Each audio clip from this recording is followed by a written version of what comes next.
अस्सलाम वालेकुम। आज हम पढ़ेंगे इको 403 का lecture number 32 the Mundell Fleming model the three models of aggregate supply. इसमें हम एग्रीगेट सप्लाई के 3 मॉडल्स को रीड करेंगे। Why income might not rise, के इनकम क्यों नहीं राइज होती।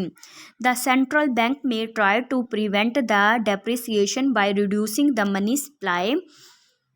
The depreciation might boost the price of imports enough to increase the price level. Consumers might respond to the increased risk by holding more money. Each of the above would shift LM leftward. यहाँ पे इन्होंने 7 यानी कि जुलाई से 1997 और 198 में के क्या डिफरेंस था इन कंट्रीज़ के दरमियान में इन्होंने शो किया है। यहाँ पे इन्होंने शो किया एक्सचेंज रेट को, यहाँ स्टॉक मार्केट को और यहाँ पे नॉमिनल जीडीपी को। Indonesia, Japan, Malaysia, Singapore, Korea, Taiwan, Thailand, USA का कंपैरिजन किया है इसमें। नेक्स्ट है हमारे पास floating vs fixed exchange rates. Argument for floating rates allows monetary policy to be used to pressure other goals, stable growth, low inflation. Arguments for fixed rates avoids uncertainty and volatility, making international transactions easy. इससे क्या हो जाता है, जो हमारी international transactions होती हैं वो easy हो जाती हैं.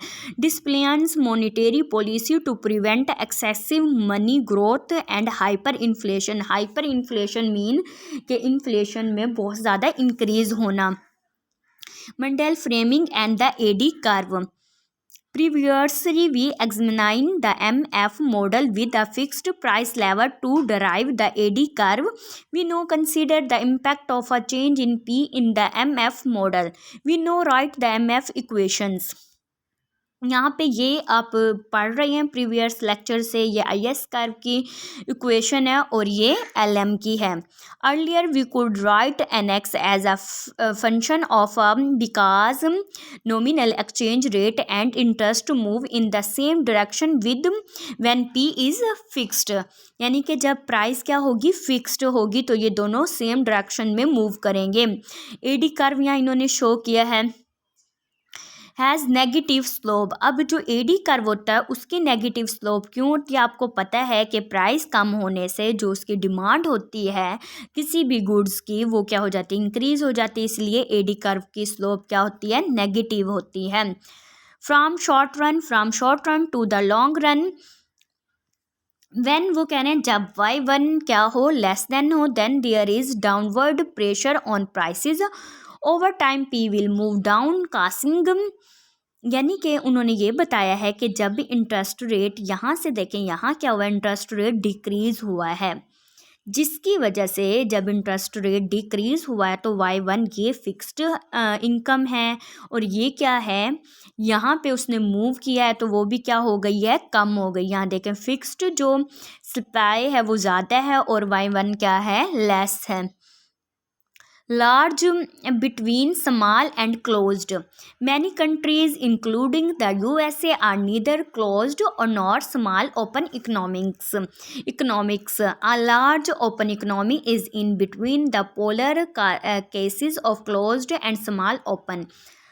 Consider a monetary expansion. यानी कि अब हम जो मोनेटरी एक्सपेंशन है उसे कंसिडर करेंगे लाइक इन क्लोज्ड इकनॉमी. पहले इन्होंने क्लोज्ड इकनॉमी में देखा है, फिर इन्होंने like in a small open economy. जो क्लोज्ड इकनॉमी है उसमें क्या है कि जब डेल्टा M ग्रेटर देन होगा 0 के तो इंटरेस्ट रेट क्या होगा, कम होगा, और जब इंटरेस्ट रेट कम होगा तो इन्वेस्टमेंट क्या कर जाएगी, इंक्रीज हो जाएगी investment. 3 models of aggregate supply. The sticky wage model, the imperfect information model, the sticky price model. यहाँ पे इन्होंने शो किया कि ये जो इक्वेशन है इसमें चीज़ें क्या शो कर रही हैं. जो वाई फिक्स्ड है वो नेचुरल रेट ऑफ आउटपुट है, एग्रीगेट आउटपुट है, अ पॉजिटिव पैरामीटर है, पी शो कर रहा है एक्चुअल प्राइस लेवल को और पीई शो कर रहा है the expected price level. The sticky wage model यानी कि जिसमें जो मजदूरों की उनकी जो इनकम होगी, उनकी जो वेज जो होगी वो क्या होगी, फिक्स्ड होगी। Assume that firms and workers negotiate contracts and fix the nominal wage before they know what the price level will turn out to be the nominal wage W, then they set is the product of a target real wage and the expected price level। यहाँ इन्होंने show किया है, this is very important for MCQs and short question, कि जब price क्या होगी, equal होगी expected price के, unemployment and output are at their natural rates, तो आउटपुट और जो अनएम्प्लॉयमेंट है वो अपने नेचुरल रेट पर होगी। अगर natural real price greater than हो एक्सपेक्टेड प्राइस से, real veg is less than it's target, so firms hire more workers and output rises above it's natural rate. अगर प्राइस क्या है, ज़्यादा है, ग्रेटर देन है एक्सपेक्टेड प्राइस से, then workers मोर workers higher किए जाएंगे और आउटपुट भी क्या होगी, इंक्रीज होगी।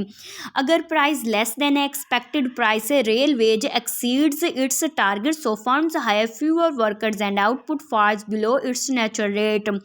तो क्या होता है कि जो कंपनी है एनी मार्केट वो कम वर्कर्स हायर करेगी, जिसकी वजह से आउटपुट्स भी क्या होगी, फॉल होगी।